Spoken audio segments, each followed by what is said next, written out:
Bonjour étopistes, moins de 3 minutes pour vous parler du jour du dépassement qui correspond au moment où nous avons consommé toutes les ressources que la Terre est capable de produire en une année.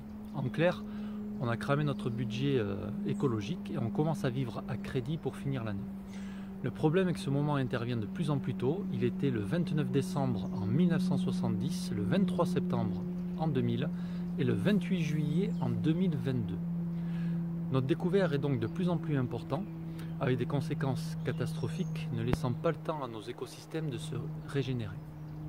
La seule année où on a enrayé ce phénomène a été en 2020 grâce au Covid qui a considérablement ralenti nos activités et nous a fait gagner 3 semaines.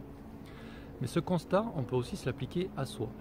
Et on est en droit de se demander à quel jour correspond le dépassement de soi.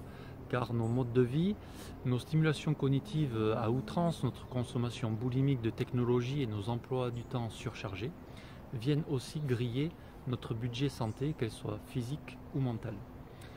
Privés du temps et de la durée nécessaires pour capitaliser nos expériences, nos sensations, nous vivons dans l'accélération de soi en permanence et l'urgent prend le pas sur l'important. Pour preuve, fatigue excessive, l'agressivité, les blessures, la perte de motivation. Et ce qui me semble le plus marquant est le taux de suicide qui est beaucoup plus important dans les pays développés, censés tout avoir, que les pays avec un niveau de vie plus bas.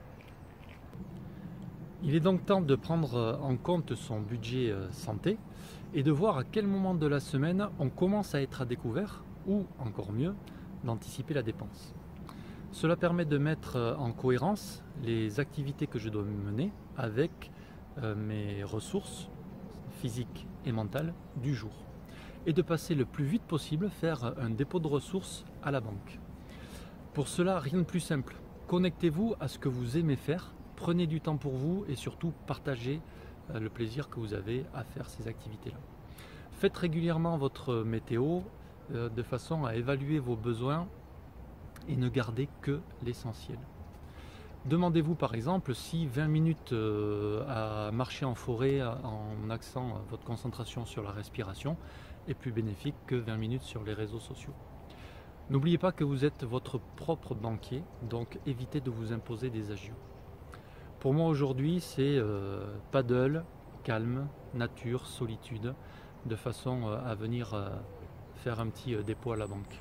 Donc je vous souhaite une bonne comptabilité et vous dis à bientôt.